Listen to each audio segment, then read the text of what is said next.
So you are On my way. heading on down the road, and you are leaving DC. This is your playlist. This is your mixtape, man. And as you are heading out to DC, it's just real quiet. You're getting kind of in the zone, focusing, knowing that it's going to be a long drive ahead of you. It is a couple hours. Are you going to have to stop at any point, or are you just trying to go in a straight shot? What do you think? Like, I'm probably going to stop off at a gas station, pick up some coffee. Okay. You know, a couple snowballs. Yeah. I mean, you know, or a Surge, maybe a Surge. Sure. Pepsi Blue. Yeah. Is that a thing yet? No. No, not yet. Not. Okay. Well, I'll grab a Surge. Yeah. Maybe. I don't know if that was a 99. Doesn't matter. Jolt Cola. Yeah. You Okay. get whatever the hot. But I'll get myself 2 black coffees. Yeah. Because we don't have Starbucks where I'm getting a venti or a, So I got just it's a gas station, right? So I got 2 regular coffees for the cup holders. Yeah. And I got myself a couple snack treats, a couple snowballs. Sure. So you do that. You're hitting the road. You're just sort of powering through. I guess the goal is to just make it there as soon as you can. Really. Yeah, I'm also gonna. I've gassed up, and I'll probably put 2. I probably have a thing on the back. A what do you call it? A container, a gas. Sure. Container, because especially for the RV, it probably runs on. Yeah. I probably have a generator for it. Not on the truck. Obviously, it's at the RV in case they lose power at the RV park or whatever. Mm-hmm. But I fuel that up, make sure that's all set, fuel can, and we get on the road. I strap it onto the back, back onto the back of the truck, and cool. Then you can, you're on the road, you're driving, you're getting out of, DC proper, and you're about to get up, you're getting higher elevations, and I'd say you're probably, if it's like a 6-hour trip, you're probably 2.5 hours, 3 hours into it. It's certainly past midnight, and it's probably like around. It's getting closer to like 2, maybe almost 3. When you're riding along and you're taking some turns, and it's like the trees and stuff. You hit a bump in the road, just a little bump. But when you bump and your truck sort of rocks and you bounce, you hear a ooh, what the shit was that? All right, I gotta pull over and see. You don't feel like you hit anything. You definitely hit a bump. Not like a bump on the road. Not like you hit a person laying down. You saw the bump on the road. It's a natural. Oh, okay. I see. It's like a pothole. You hit like a pothole. I didn't hear a bump and then like a. Correct. You saw it's like a pothole. You hit it and you heard that sound as your truck bounced. So I still gotta see what's going on. Okay, yeah. If so, I don't like weird noises coming from my truck in the middle of the night. Sure. When you stop,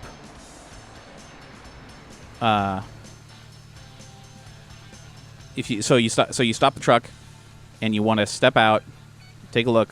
What do you do? Tell me where you look around. I gotta grab my mag light. Okay, sure. Flashlight. Where are you going? From the thing. I'm gonna kind of peek over and like check the road really quick. I mean, just kind of see. You don't see anything in the road. Something. Yeah, I heard a weird noise. I'm gonna look in the back in the bed. When you look in the bed, you see the box, the toolbox, the spans the entire width or whatever. You see bundles of like cloth and stuff, like the types of like tarps. the tarps that you like lay down so you don't scratch the bed or whatever. You see a big bundle of those. You see looks like maybe the we wrap the up gas deer too when we get deer and stuff. And like maybe some rope, and you see like the gas can that you like filled up or whatever. Give me like either a search or some sort of investigatory. A search or investigatory. Perception. Is that your best? Yeah, it's a 3. I mean, I don't know what else I would look for. If you don't have anything under search or anything like that, then perception. I don't think there is. There's nothing here as a search. Under perception, there would be search, but if you don't have it filled out, then it's just... Oh, I do see it. Yes, but my standard is 3. Sure. Okay, then just roll. I also have 2 survival, but I know that's not. That's different. Yeah. 1 streetwise, 2 survival. Okay, so I'm going to roll 3. Yeah. I got a 5, but none of the ones were the special die. Okay. Let's just look at them. With the 5, you're like,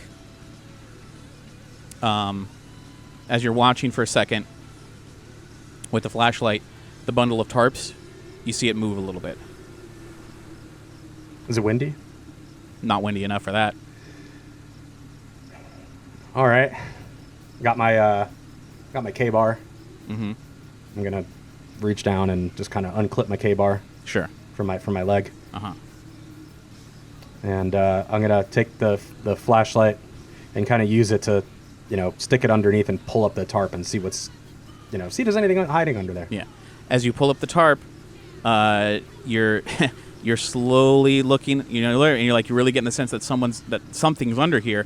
And as you pull it up, you see BJ's sneakers and the bottom of his feet, and he kind of curls them back up to stay out of sight as you lift it further and further and further. And sure enough, BJ's curled up into a ball, and he's, "Hi, Dad." Bernie B.J. Jackson. Bernie B.J. Jackson. What the hell? What are you doing in there? I'm your backup. No. Right now, you're my pain in the ass. My backup would be back at the RV park, waiting to hear from me. Oh, the Ramirez's RV smells. Yeah, of course it does. They have to take their teeth out of their mouth. You don't think teeth smell? I don't think that teeth smell. No, teeth taste. That's why they're in the mouth. Ah, jeez, kid. You can't be here. This is not part of the plan. I gotta take you back to the RV park. What would Rambo turn around? Would Rambo Yes. take back Colonel Troutman? Yes. Oh God! And as he'll like hop out. You saw how that whole thing ended. Mm-hmm.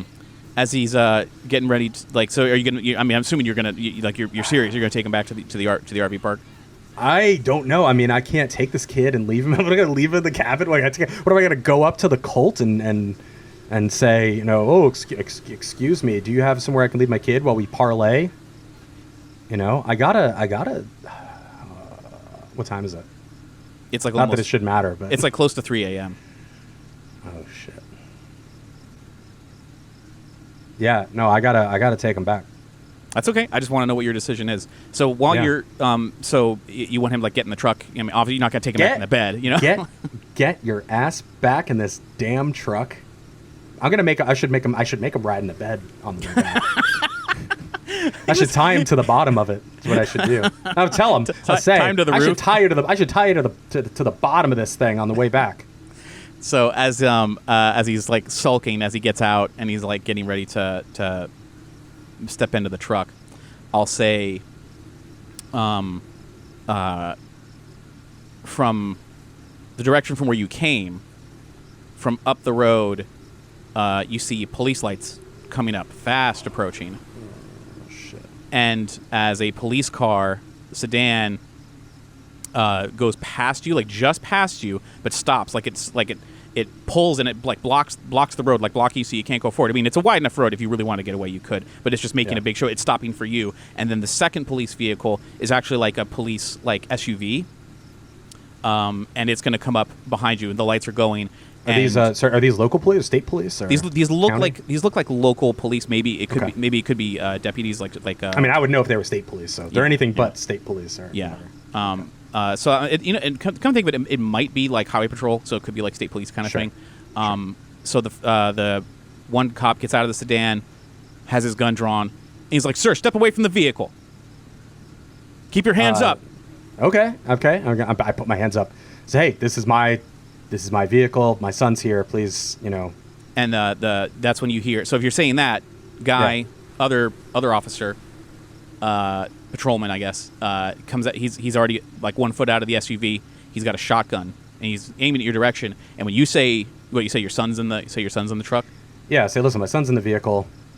Like, please put your guns away. He doesn't need this. Like. So the guy with the patrolman with the shotgun says, "Hey, he says there's a kid, Fulton. He says he's got a kid." And patrolman, assuming Fulton is his name. Yeah. When you really get a good look at this guy, you see he something's weird with this guy. He's got beads of sweat all over his face, like he's on edge. This man is a very stressed man, and like the color has left his face. And he's like, I don't give a fuck. Step away from the vehicle. And the other patrolman's like, you heard him, sir. Step away. And he says, son, can you step out of the vehicle, please? Do I see anything unusual about these guys? Like I'm looking for tattoos, unshaved. They got the facial hair. They look 100% legit. The only clearly something really strange is happening because the attitude. The one guy is on edge. Sure. The other guy you haven't really gotten a good look at in his face yet. But the patrolman. But I get a pretty good idea. They might be real cops. Yes, you have. Okay. So far, you see nothing. I'm only asking because this is the time of they tell you people driving around in fake cop cars. These cars, serial killer that did that around the 80s. Yeah, 90s. These vehicles look 100% legit. Okay. The officers themselves look 100% legit. Just the frayed look of them is really what's strange. Like they've seen some shit. So I step from the vehicle. I'm assuming, is BJ following me, or is he already in the cab? BJ can get he can if he'll step out of the cab and he'll come around sort of cling to the side of you or whatever. Sure. And I'll step away from the vehicle, put my hands up. Yeah, main patrolman who's got his handgun pointed at you. He keeps his light on you and he keeps his handgun pointed at you. And his partner with the shotgun is gonna head over to the truck and he's gonna inspect the truck. And the patrolman with the handgun, he's like, partner, what do we got? And he's like really intense. And he's like, looks like gas tank. And he's like going through some of your stuff, and he just starts listing off some of the things that he sees. Sure. And he opens up the back, and he sees he says, looks like another shotgun. And he's just like, all right, good, stow it. So he's going to start going through your vehicle, and he's going to start removing things out of your vehicle and putting it in the SUV. Excuse me, I'm no lawyer here, but y'all got a warrant or probable cause? And the cop, again, who's been watching you closely, who's like just the sweat pouring down his face of just nervousness. He's like, "You shut the fuck up! Don't you say another goddamn word! I swear!" And he's like really he is really on edge. And the other cop who you've seen as he's going through, he doesn't look like he really wants to be doing this. He says, Fulton, he's got a kid, man. He's got a kid. And if you want to give me another perception look, perception roll. Would this be streetwise or? If you have a streetwise, maybe. Yeah, I do. Yeah. Well, I've just imagined I deal with a lot of cops. Around Washington D.C. and stuff. And yeah, give me your streetwise to see what you can discern. Something in me is telling me these guys aren't supposed to be doing this. And like you said, that's the guy's sweating bullets. The other guy looks like he's not on it. Okay. Yeah. All right. I got a 6 on that special die. Okay, so add that 6 to your total. 9, yep, so 6. 16. 17. Roll that special die again and add that result. 4. So that's 21? 21. Blackjack. So with 21, you as you're looking at that guy who's really sweats on his lip and everything, you look over at the patrol car, and you can see it looks like a couple of the people are seated in the patrol car, and the door, the doors are closed, but you can see it looks like an adult and maybe some children are in the back of the patrol car. And if you look to the other guy, to the SUV, it looks like there's also maybe one adult and a kid in the SUV. They got anything with that? Do their uniforms look disheveled, blood on them or anything? Or no. Look like? No. Do they fit? They fit. Shit. Butch is definitely. I'm definitely on edge. Yeah. Butch has. You got a gun pointed at you. Experience, right? Yeah. Yeah. So I got this gun pointed at me, but that's not the only reason why I'm on edge. Is this is a very unusual situation. Absolutely. We were in the middle of nowhere, mm-hmm. on the highway. Cop car passed by, flung around, start searching. They're taking my firearms, even though they haven't asked if I got a permit or anything like that. And as he's digging through, he'll dig through just trying to see if you have a first aid kit, anything. It looks like stuff of value. he's the other officer is like he's gathering it up, and he's just loading up the police SUV with basically anything useful at all. Tools, the toolbox, the rope, the tarps. They're cleaning you out. And at a certain point, the other officer who's been moving the stuff seems a little hesitant about this whole situation. It's like, Fulton, I can't. What are we supposed to do? I don't feel good about this. And again, he just cuts him off. He's like, you just shut the fuck up. He's like, you just do what I say. Do you want to live or not? And he's like, yeah, I want to live. And he's like, well, then do what I say and we can get the fuck out of here. And his voice getting raised or whatever, the police cruiser will open, and the adult silhouette that you saw like in the vehicle will get out, and it's a woman dressed in plain clothes, runs over to that officer. She's like, honey, please, we don't have to do this. There's got to be another way. There's some other way. And he says, get back in the car. And he's just like completely, very, very, very adamant about it. And she gets scared. And then you're sort of seeing, based on your role and everything, it looks like that's probably his wife, based on the way they've been addressing each other. And the kids in there might be his kids. And if you're piecing together, it looks like this other cop might be in a similar situation where it's like families involved. So unless you do anything and you say anything to stop them, this other officer is going to keep cleaning you out. And I got the kid. Yeah. And otherwise, I would be. Yeah. Otherwise, I would. I probably would try something. That's fine. Are we near? Like, we're on the side of the road at this point. You're probably still in the road. Like, you're standing in the road because that's where you. Is there a tree line? There is a tree line. Yeah. I wanted to book it. If you really wanted to book it. Yeah, if you really had to, there's a tree line you could run to.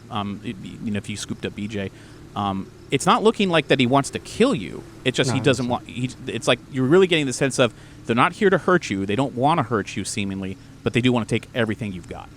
I want to. So I'm gonna look him the one in the eye that the other guy. Like I'm gonna turn and ask him. I'm gonna say, hey, you guys always take your family on patrol? And he looks like. Kind of like disturbed by the fact that you're saying that, and he's like, Fulton, you gotta at least tell him. At least tell him. If we're taking everything, you gotta tell him at least. And he's like, I ain't saying. He says, no one is saying shit. No, what else is there? And as the officer who's like dug through all of your shit, he brings over the folder with like the paperwork and the envelope with the money. And he's like, "There's money and the paperwork or whatever," and he's like, "Keep it trained on them." So he'll hand over the paperwork and the money to the twitchy cop. And hey, you two, you two don't want to do this. I'm the I shouldn't say anything, but I'm with the CIA. Twitchy cop, he's ignoring you, and Twitchy cop as he thumbs through the money, he takes the money and he just throws it on the ground at your feet. And he takes the paperwork, the cabin, whatever, throws it on the ground at your feet, and he says, Hale, let's get the fuck out of here. And they back away, guns trained on you, each getting into their vehicles. First police cruiser peels out, SUV, as he's driving away, he's like, I'm sorry. I'm so sorry. And he gets on tell me something, man. Peels away. Right after the police cruiser. Shit. Is there anything I hear, or is there? Not really. Is there any other commotion? It's kind of quiet, but this is strange, right? Like this is like. Yeah, I guess what I'm asking is like, there's wildlife. Is there, like, my first thought as is maybe.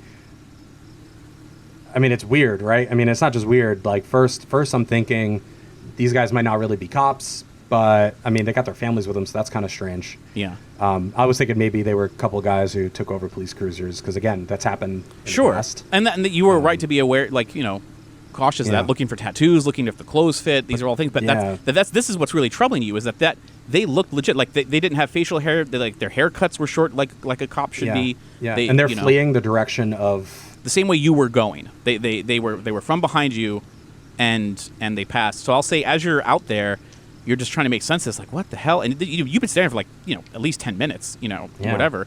And it is late at night. But I will say, another car, you can see headlights coming up from the same direction that they came from. You're still standing on the side of the road now because your truck is kind of pulled off to the side. You're not in the middle of the street. Another car coming by. Depends if you want to do anything or not. Otherwise, it looks like it's just going to not slowing down.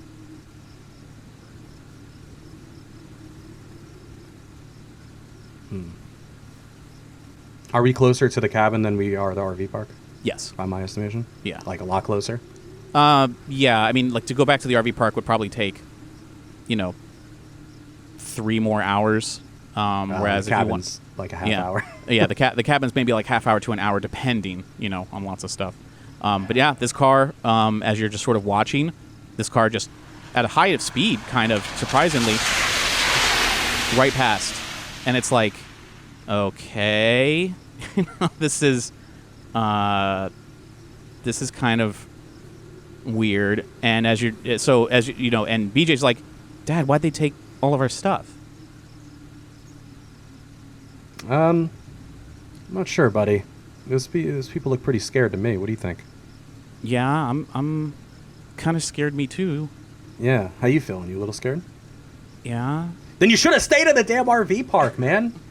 He's like, I'm now sorry. I don't know what to do. Like, if it was just me, I'd say, like, let's go find out what's happening. But now, I don't know. I gotta take you back to Mr. and Mrs. Ramirez. Helicopter flies fast overhead heading to the same direction. Was not a police helicopter. Heading to the direction that we were fleeing. That they were fleeing. Yeah, they're all going in the same direction. For lack of a better term, they're heading towards the fire. Correct. They're heading to the woods. And the fact that a helicopter was that fast, that close to the ground, wasn't going to cut your hair or nothing, but you're like, that he was booking it. Fuck. Part of me says we need to head back. Listen, it's late at night. I've had 2 cups of coffee. Yeah. You're already pretty wired. It's 3 a.m. We're closer to the cabin than we are the RV park. I have to. We have to go to the cabin, and I have to bring the kid. Another car, booking it. Does my buddy, my Vietnam buddy, have got a flip phone or anything, or? He probably does. I imagine Butch must. I mean, he's got a business. He must have something. I guess what I'm asking is there a way, like I want to give him a call and see if he'll head to the cabin. I say, based on your location right now, if you pull it, you instinctively kind of like, let me check my phone. You pull out your phone, you don't have a signal because you're up in the mountains. Yeah, of course. And also, something crazy's happening. It's like cell phone towers could be taken over by the DOD, or anything can happen, right? Okay, let's. So I go through. Did that cop who was that cop reluctant enough to leave us anything? Like, did he feel bad enough that? You haven't checked the truck, but it's. I mean, you don't know. But so he was sorry enough to say sorry, but he wasn't sorry enough to not believe me. He seemed very remorseful.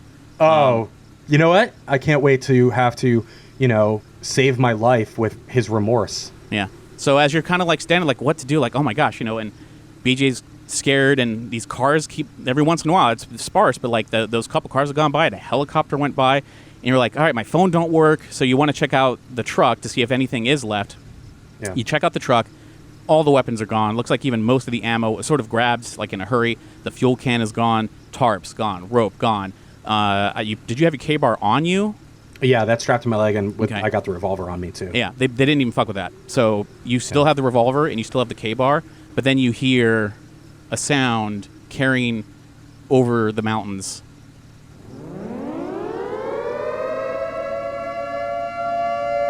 It's an air raid siren. Yeah. Kind of thing, right? Like an old...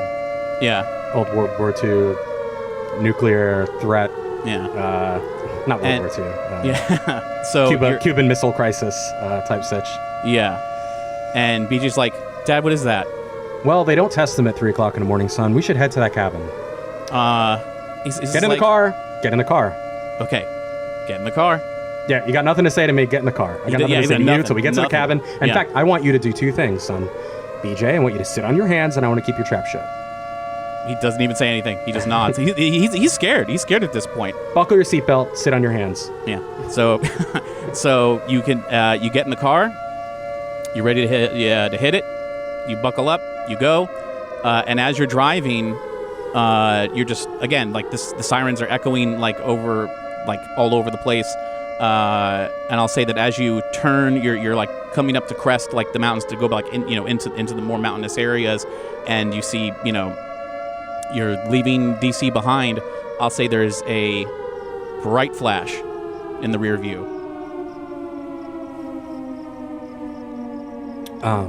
What kind of flash? Like a the brightest bright flash you've ever could imagine in the rear view. Like I'm blinded by it.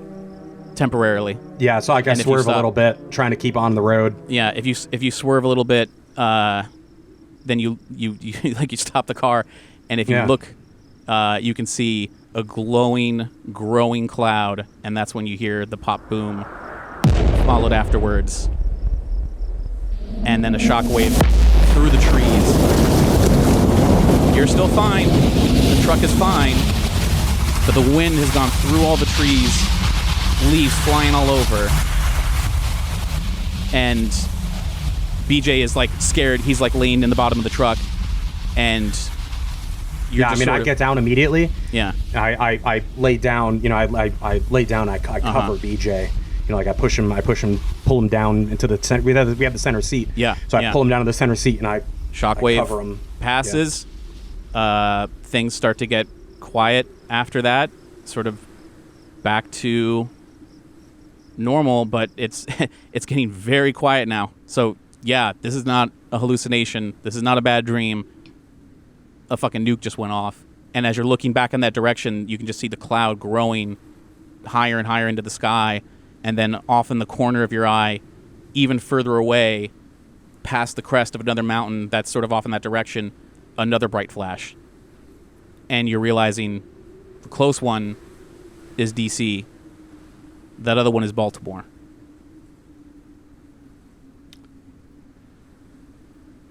Do I have any reason to believe that? I mean, they gave me information on the cabin of a basement.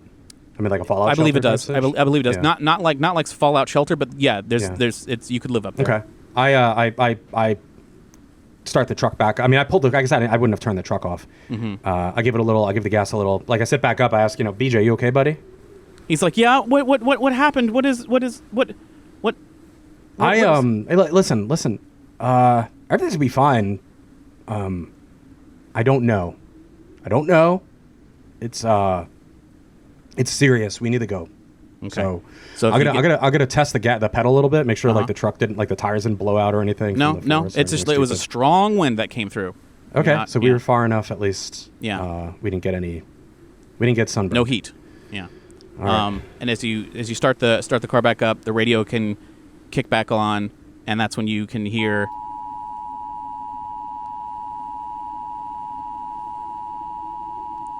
And you start driving, but then. The following message is transmitted at the request of the United States government. This is not a test.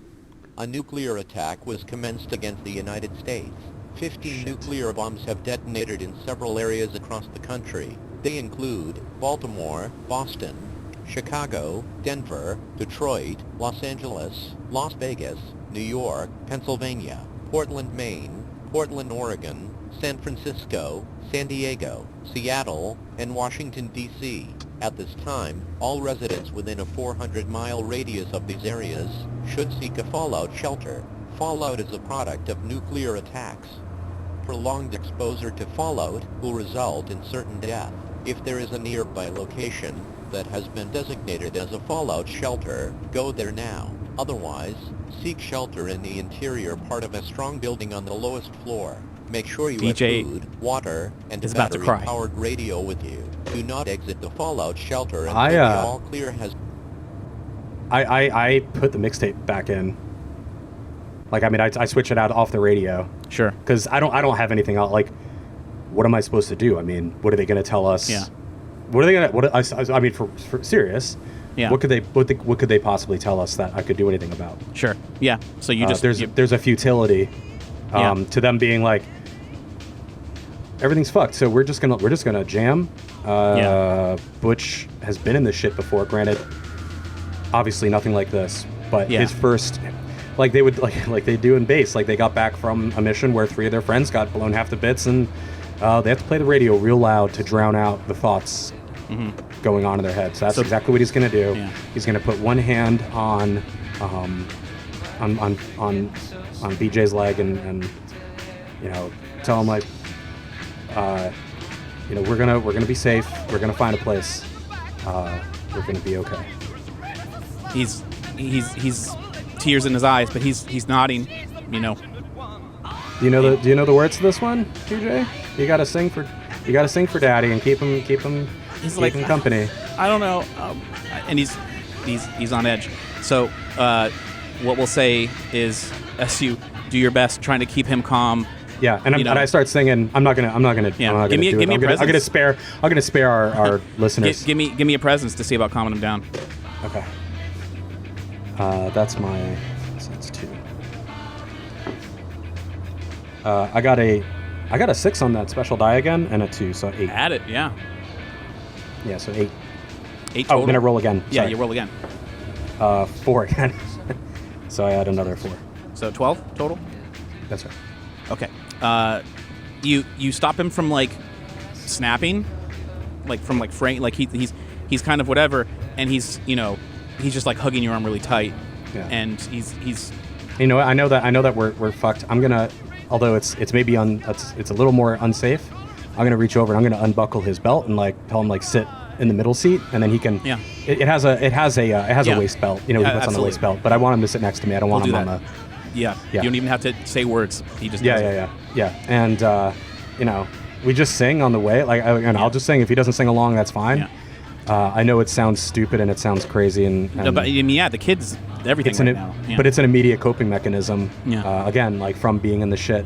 And what's surreal is in Vietnam. The surreal thing is that the further you get up to where this cabin is, the more things look normal. Even though you just saw some most horrifying shit imaginable. I'll say that we can skip ahead to where you finally make it up to the cabin.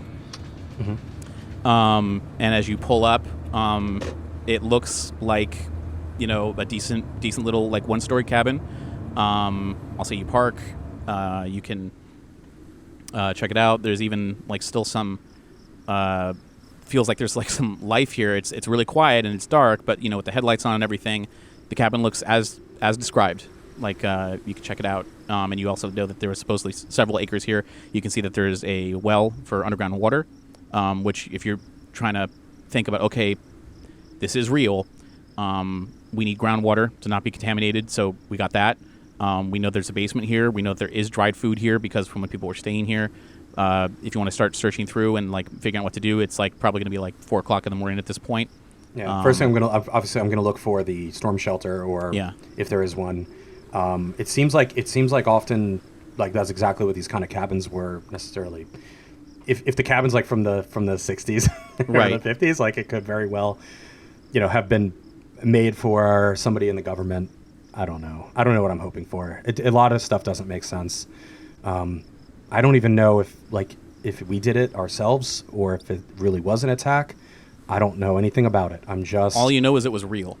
Yeah, and I'm not really thinking entirely logically. Sure. But I'm gonna take everything out of all the cabinets and everything in this cabin and try and see what we've got. And I need to check the basement, but BJ needs to stay with me the entire time. Sure. I'll say as you head inside the cabin, you're digging through everything. BJ's with you the entire time. You got your flashlights. Looks like there might be power. Like there's probably a gas power generator, stuff like that. You can take stock of what you got, and I'll just say to say in the essence of the idea of saving time. You feel at the very least you won't have to worry about food for like maybe another week or two, based on everything that you got. With the water that runs, a little bit of electricity that you have, the basement feels safe. You're like on the side of a mountain, high up, away from you. As long as you're kind of not in the way of winds blowing radiated stuff, you're not even entirely sure how the whole thing really works. But as far as I think the most we would have learned in the military, I mean, Vietnam didn't have nukes, but yeah, they had allies. The Northern Vietnam had allies that had some kind of capability. Maybe I don't know. I'm sure they tried to scare us when we had Agent Orange. We had to take the pills and all those, all sorts of crazy stuff going on. But my knowledge of radiation is probably very limited. I have basic survival. I mean, I have survival instincts. I mean, I have a 2 in survival. Yeah. So at least I know, like you said, I know how many days of food we have. Yeah. And you feel confident that when push comes to shove, you can live in these woods because you've kind of done something similar before. And you're far enough away from civilization where there's probably stuff you could hunt if you have to hunt. But for the time being, if that's not irradiated from drinking, right? That's the other thing. Lake water. That's a whole other. Yeah, that's a problem for next week, Butch. Not right. Not tonight, Butch. But for now, because for all I know, there could be more nukes. I mean, I could be something could just go off over this cabin. For all I know, there could be right. Because there's also probably defensive missile silos everywhere. If it's not just if it was us and our stuff blowing up, I've seen war games.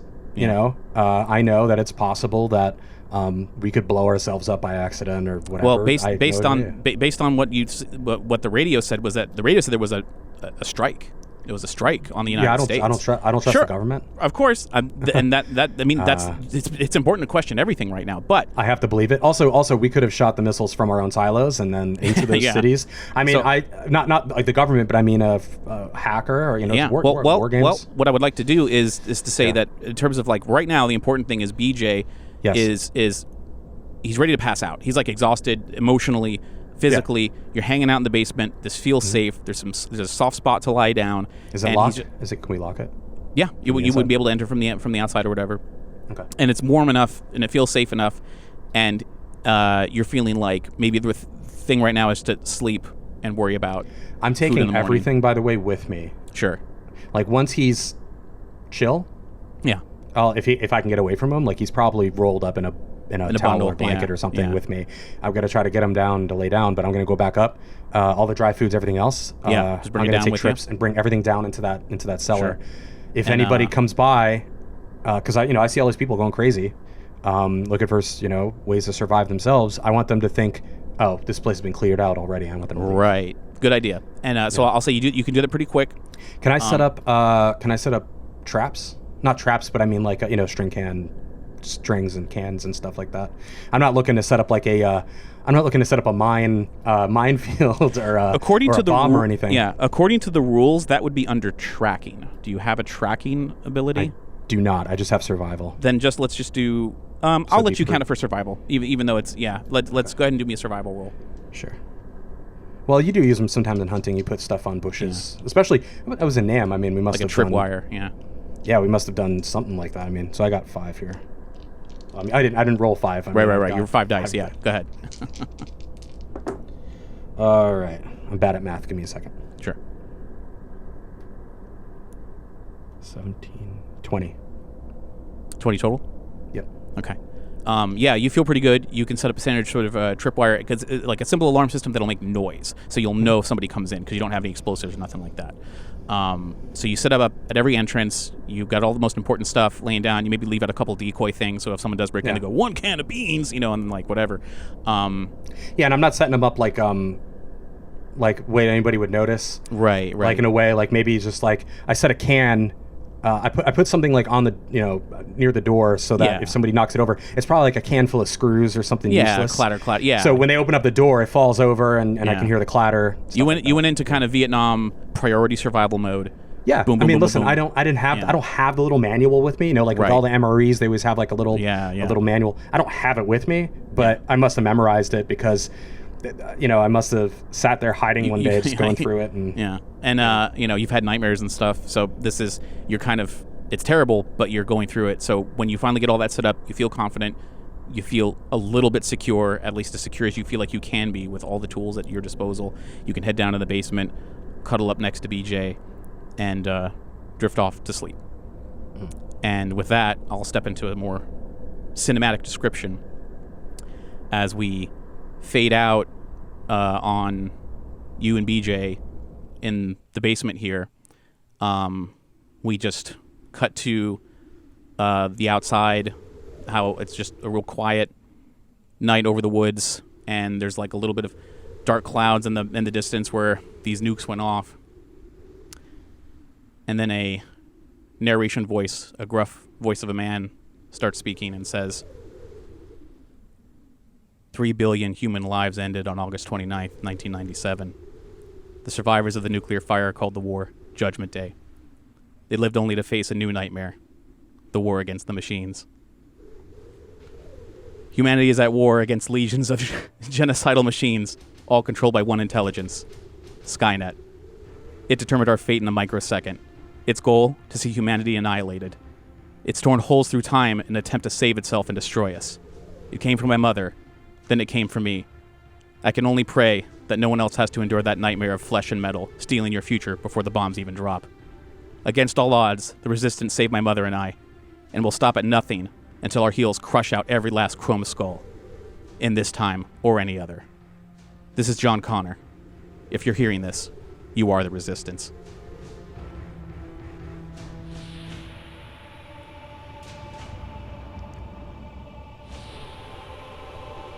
I'm speechless.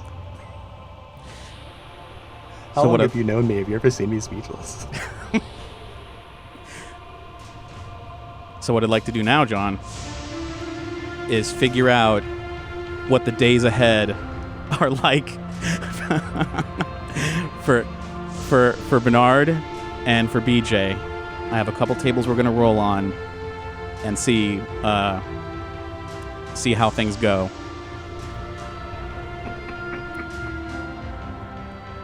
Sorry, Nick. It's not. I'm not laughing because it's ridiculous. I'm laughing because I love you. Are you sure? 100%. I was so worried. I was like, oh, fuck. It's gonna be like House of a Thousand Corpses, or like, you know. I mean, it's worse because like at least House of a Thousand Corpses, I'd be like, no, I just go to the tree line and run. I'm gone. It's world of 3 billion corpses. Yeah, that I can deal with. Like, war, I get, you know? Holy shit, dude. So, in the days that follow, you're setting up, just trying to live here. So, in the interest of saving time and painting a picture of what life is like up here in the mountains with just Bernard and BJ, I'm going to ask for survival rolls to determine how you fare with the year. So starting, it's a couple months until the year is over. You've been able to live as best as you can, but as we enter into 1998, go ahead and give me a survival roll. Okay.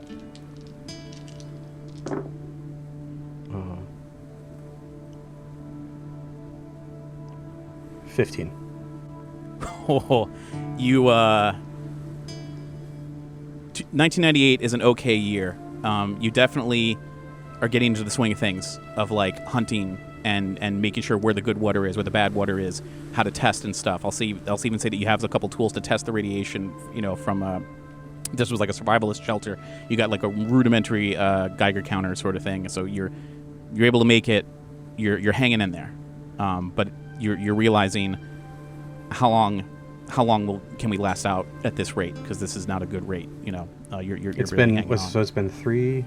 It was 97. It was August 97. But now you're been a year. Yeah. So now we've completed the year of 1998. We're doing this by years. So it was a tough year. So now for 1999, give me another survival. Hopefully we're gonna party like it's 1999. Is BJ? I mean, and so also, just quick thing, because I think Butch would do this. Even though they're in the shit.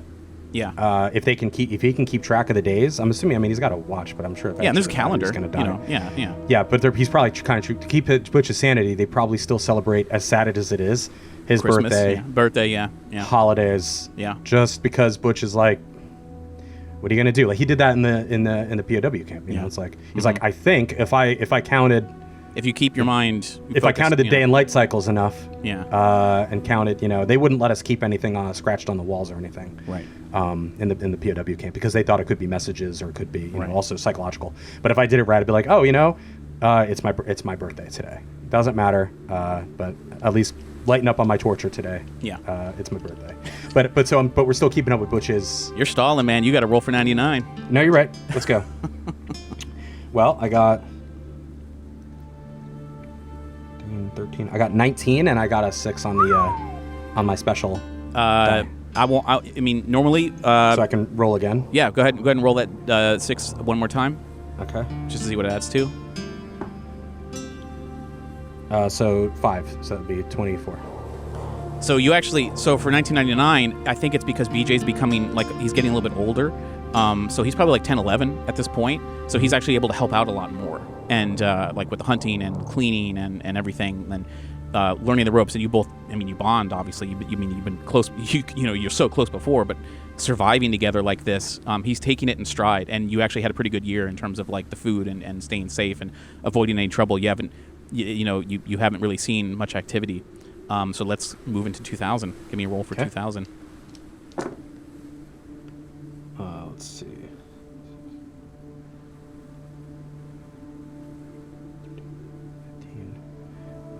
15.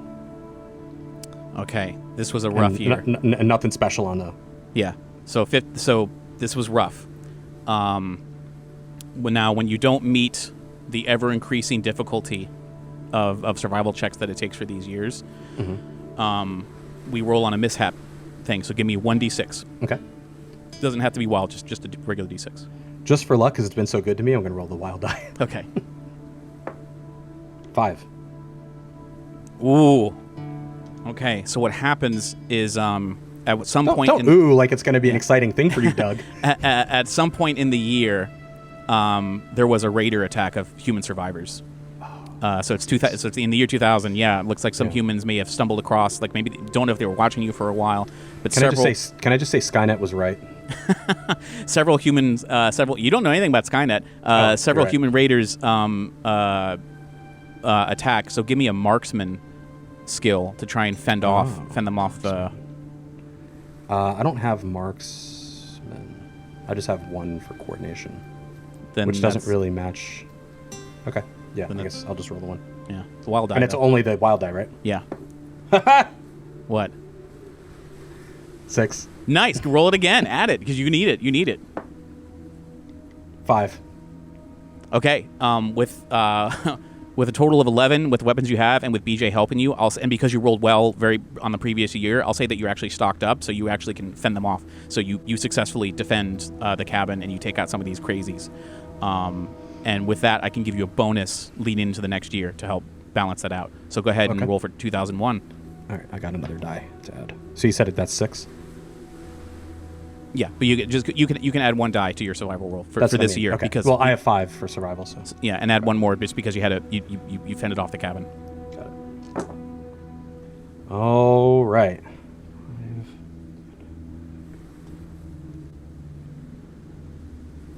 22. Nothing special on the die. Good. You're doing a good job. Like sort of good, except now my next roll, and it's 2001. You said, right? That was for 2001. Yeah, he did good. Oh. And you said for last one there was the Raiders, and so it makes sense we're doing better because the kid's now old enough to he's been through something. He fought off these Raiders. And you rolled high enough for the whole year because you fended off the Raiders and you succeeded. You surpassed what was necessary for this year. You can keep that 6 dice for the roll for 2002. Okay, but I have to beat. What was that? I ain't telling you what you got to beat. I'm just gonna tell you when you beat it or don't beat it. Oh, I thought you said I got you. Okay, I thought you meant I had to beat my last roll. No, you don't have to beat your last roll. I was gonna say rolling high is not good. No, there's an ever increasing difficulty. Understood. All right.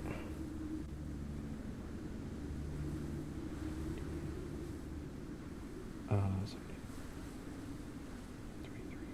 25. Doing good. Keep it up. All right. And nothing special on it. Nothing special. Yeah, nothing special happened because it's a lucky die. Though I'm keeping this for the next. That's the thing.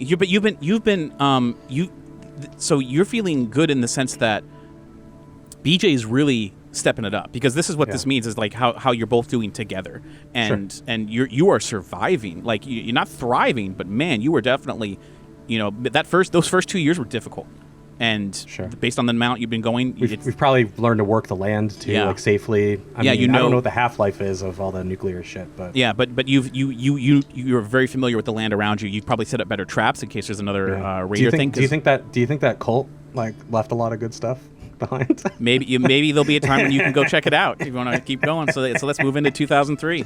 All right, 2003. All right, please be better than my 2003 in high school. 6. So that's 10, 15,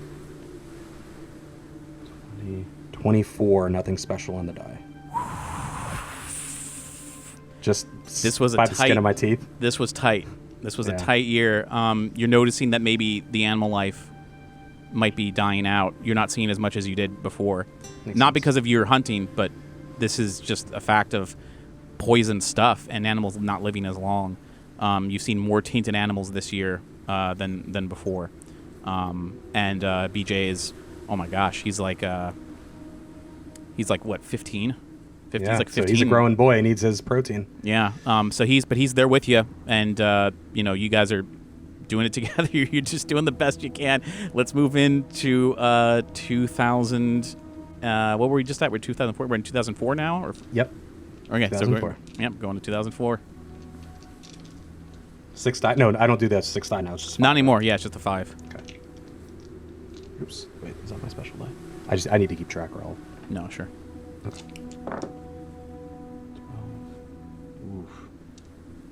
9,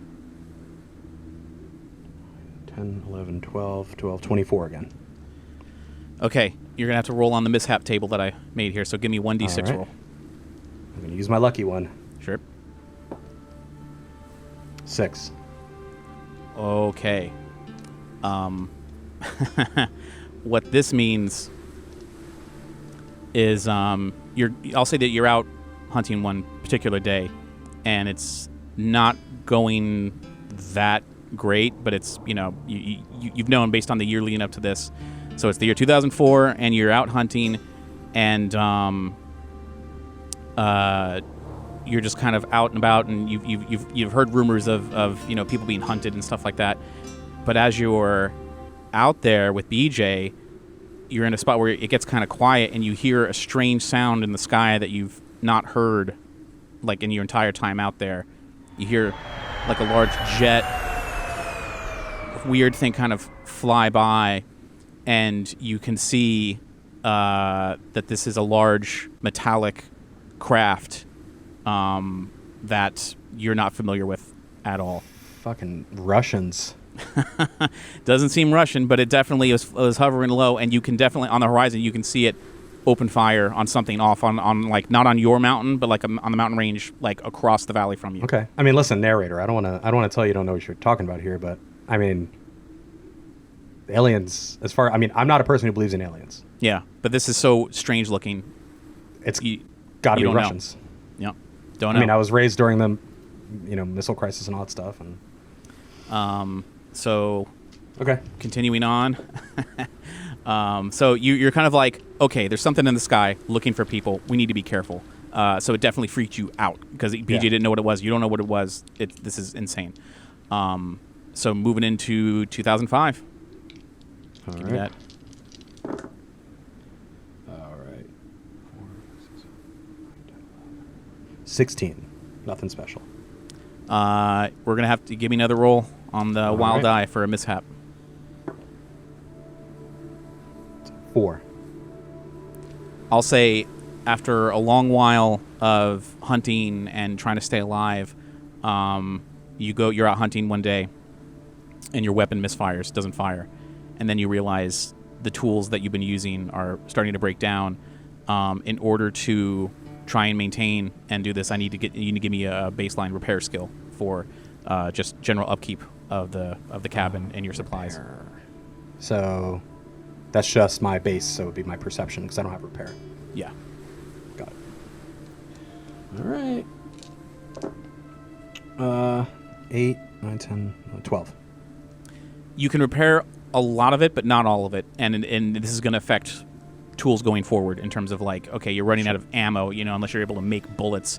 This is you're going to have to start relying more. That's a very specific skill that I don't think I picked up in shop. Yeah. So give me a.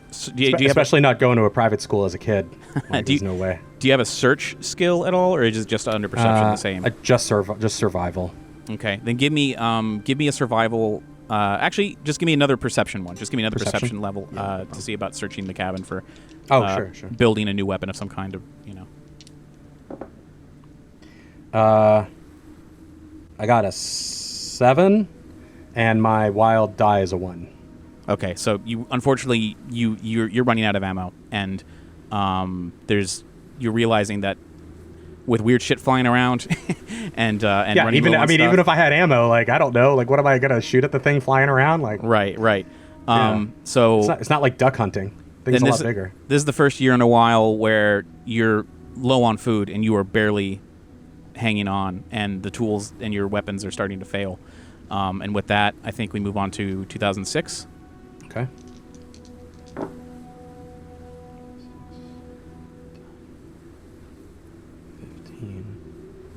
20. Give me one more wild eye mishap, because it's unfortunately not enough to thrive on. 5. With 5, okay. So you've been struggling for a while with food and everything, and you're feeling a little weaker than normal. You've also been aging, as much as BJ has, and just in the opposite direction I need. Whereas he's probably getting. I mean, he's probably not getting all the protein he needs, but he's So you're like 40. You're like 49. Right. And he's 17. God, that's like a billion years old. Post-Poc, yeah. Yeah. I mean, as far as like that goes, like survival out in the woods, it's kind of like being the animal that can't keep up with the pack. I mean, not being 49 like is a big deal, but I just mean for him, hard living. Yeah. Yeah. Also, if he has any medical issues, like they don't have a doctor, So you've been lucky in that you haven't really gotten sick or gotten hurt, but you're starting to feel the years. There's nobody to get the flu from. Yeah, so. That's true. But you're starting to feel the years pile up. And one day where you're kind of like sitting with BJ and you're planning like, all right, we can go down to the river here and we can try and do some fishing. If it's still clean, we got to check if it's clean. We'll go for animals and stuff. But then you hear voices of people. It's like another crowd, and you're thinking, okay, is this another raid? So you pop up ready to go, and it's like, are they attacking the house? What's going on? As you're grabbing whatever weapons you can, you're getting ready.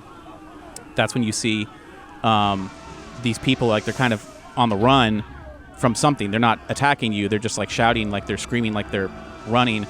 And that's when you can see one of the large silver ships that you had seen before come in hot over the tree line, and it lands not far from the cabin, kicking up dirt and leaves everywhere. And these people, they didn't even know a cabin was here. They're just like screaming and running.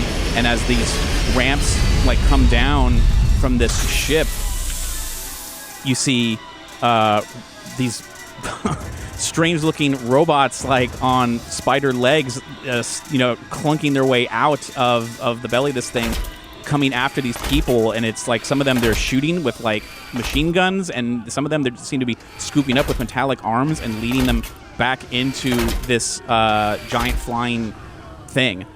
So you and BJ are still in the cabin watching this happen, but you got to figure out what you want to do. BJ, I don't think it's the Russians. He's like, no shit, Dad. What do we do? You got a mouth on you these past few years. You both have been very serious. Like we haven't talked for the past 8 years. The first thing you say to me. He's like, Jesus Christ. Okay, so fuck. I think I realize now what's going on here. It is absolutely fucking aliens.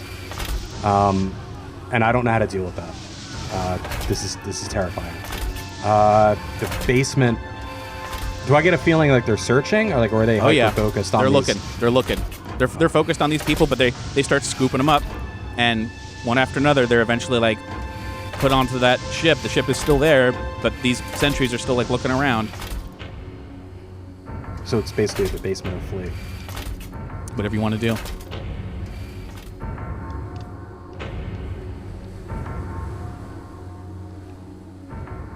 Sorry, this is actually tough. I know that I know that I have less time to actually make this decision than I do in real life. Sure. I want to acknowledge this. Yeah. The first thing.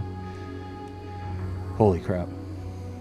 And I always think to myself, I would totally know what to do in this situation. I actually don't. Is there anywhere else that we found, like, shelter-wise? I mean, not cabins, obviously, because we're in, you know... Nothing that you feel you can control better than this. There's been other shanty houses and stuff that, in a pinch, but this could be a pinch. Caves, anything? Possibly, yeah, if you want to go for it. Cave systems, I mean, it's a trek, but you I know mean, the places. cabin, I mean, listen, everything's in such disrepair. This cabin really doesn't do anything but give us rain shelter at this point. I'm sure we're out of fuel as far as gasoline, as far as generator goes. Refrigerators. If you want to try and burn it down or something, this is what you want to do. You're between a rock and a hard place. You know what? I wanna burn the cabin to the ground as a distraction and flee, and I want to flee to the tree line, to the other side, like away from where they're at. Okay. Give me give me like a do you have a quiet, like, stealthy kind of thing, like to be quick about it? Stealth. Sleight of hand. No. Not specifically. I don't even see where that would be on here. Under reflexes? Oh, reflex. My reflex is just 2. I don't have anything on. I don't have sneak or anything. Okay, so then you're gonna have to roll your reflexes, and you quickly tell BJ, like, what, we're gonna set fire to this thing, and then we're gonna head to the cave, or like what? And he'll know what you mean. We're gonna do a. We've been talking about this. We're gonna do a burn and run. Okay. Like, we're buddies. Like, we've got we're tight together. Yeah, sure. So we have it's like saying, like, we're doing plan alpha. Like, we're doing plan theta. It's like, son, go for it. We're doing a burn and run. Yeah, give me your reflex. Die! Yeah! I mean, I don't know. It's a 12 and a 6 on my special die. Then go for it. Add it. You need it, dude. So let me just do another one here. So it's 12. Add one more. All right. It's a 4. So 16. Yeah. So I'll say quickly then. I'll say this is good reaction time. You quickly run around. You like, all right, we're doing it. Going to the cave. I mean, we had a plan worked out. Had a plan worked out, so you can act quickly. And as these mechanical things are, like, outside the door, like, just, like, looking around, trying to get in, you hit the thing, and the fire starts to spread, and this building just goes up. And you are, like, out the back through a hidden thing, and as you try to, leave, you're feeling like, all right, now we gotta run. It's like jumping out of an airplane without a parachute. Yeah. So because, like, the plane's going down, but I don't know. Maybe I'll land somewhere safe. Yeah. Give me your physique, unless you have anything in stamina or running. Give me your physique. Yeah, just physique. Again, other than my physique. Sure.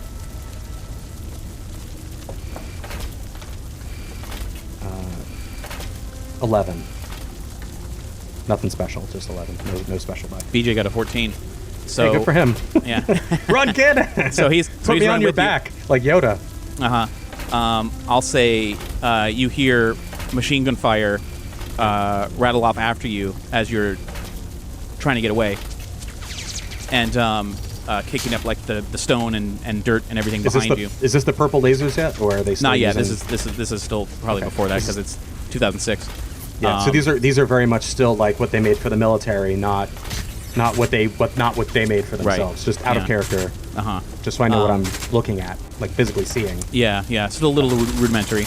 Got it. And they started to chase you down, and but that's when you notice there's a couple smaller drones that are, like, flying overhead, sort of like tracking you where you go.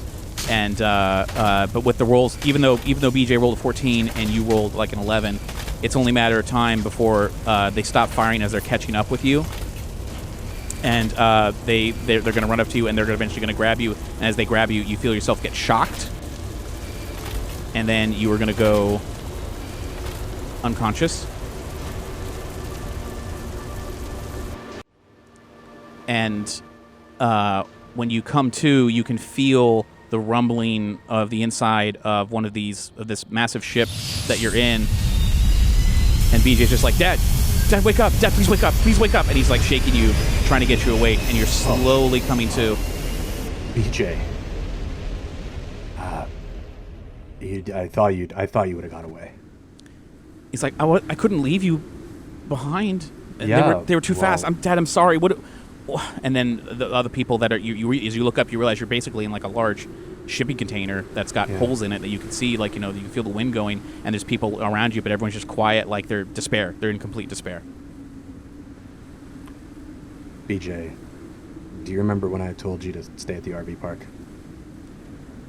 Yeah, Dad, you tell me every birthday. Yeah, I'm glad you didn't. Me too. And yeah, so you're flying off, and everyone's just like, oh God, these machines, oh my God. They're just like, it's bad. It's bad day, bad news.